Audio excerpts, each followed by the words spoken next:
आज की हमारी कहानी का नाम है ईश्वर का न्याय।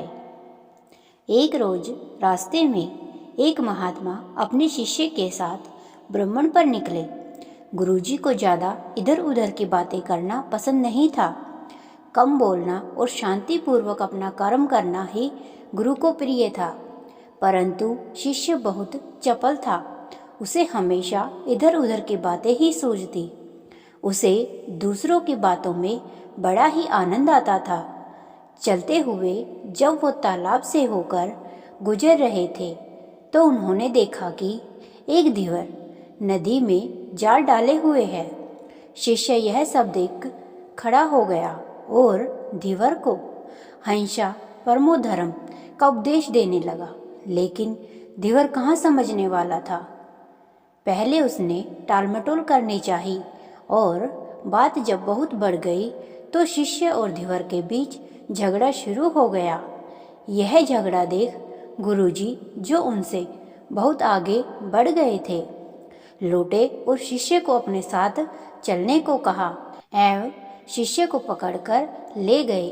गुरुजी ने अपने शिष्य से कहा, बेटा, हम जैसे साधुओं का काम सिर्फ समझाना है, लेकिन ईश्वर ने हमें दंड देने के लिए धरती पर नहीं भेजा है। शिष्य ने पूछा, महाराज, न तो बहुत से दंडों के बारे में पता है और न ही हमारे राज्य के बहुतों को दंड देते हैं, तो आखिर इसको दंड कौन देगा।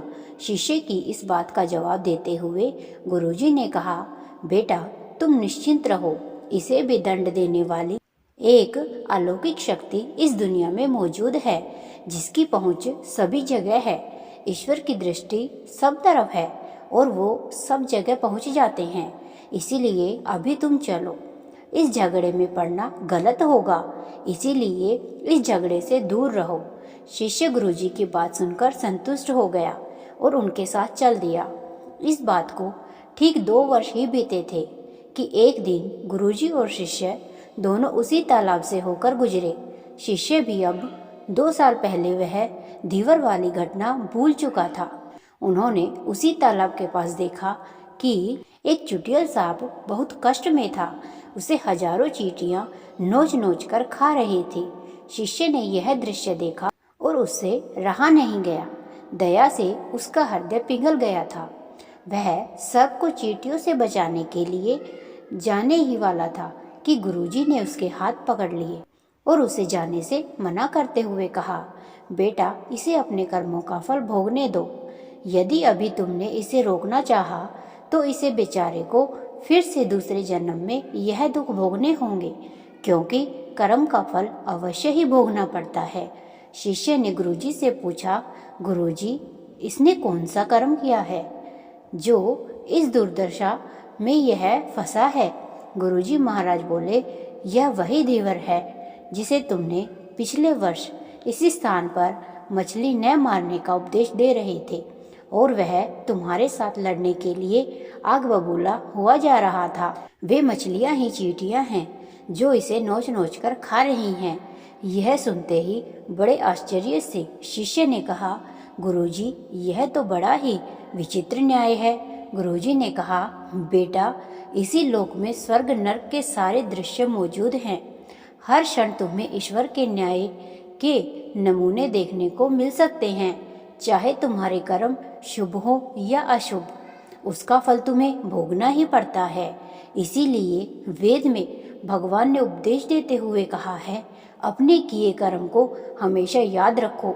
यह विचारते रहो कि तुमने क्या किया है, क्योंकि ये सच है कि तुमको वह भोगना पड़ेगा। जीवन का हर क्षण कीमती है, इसीलिए इसे बुरे कर्म के साथ व्यर्थ जाने मत दो। अपने खाते में हमेशा अच्छे कर्म की बढ़ोतरी करो, क्योंकि तुम्हारे अच्छे कर्म का परिणाम बहुत सुखद रूप से मिलेगा।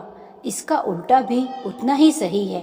तुम्हारे बुरे कर्मों का फल भी एक दिन बुरे तरीके से भुगतना पड़ेगा। इसीलिए कर्मों पर ध्यान दो, क्योंकि वो ईश्वर हमेशा न्याय ही करता है। शिष्य गुरुजी की बात स्पष्ट रूप से समझ चुका था। दोस्तों, हम चाहें इस बात पर विश्वास करें या नहीं, लेकिन यह 100% सच है कि ईश्वर हमेशा सही न्याय करते हैं और उनके न्याय करने का सीधा संबंध हमारे अपने कर्मों से है। यदि हमने अपने जीवन में बहुत अच्छे कर्म किए हैं या अच्छे कर्म कर रहे हैं तो उसी के अनुरूप ईश्वर हमारे साथ न्याय करेगा। यह जीवन हमें इसलिए मिला है ताकि हम कुछ ऐसे कार्य करें जिनको देखकर ईश्वर की आंखों में भी हमारे प्रति प्रेम छलक उठे। उम्मीद है आपको यह कहानी पसंद आई होगी। तो वीडियो को लाइक, शेयर और चैनल को सब्सक्राइब जरूर करें।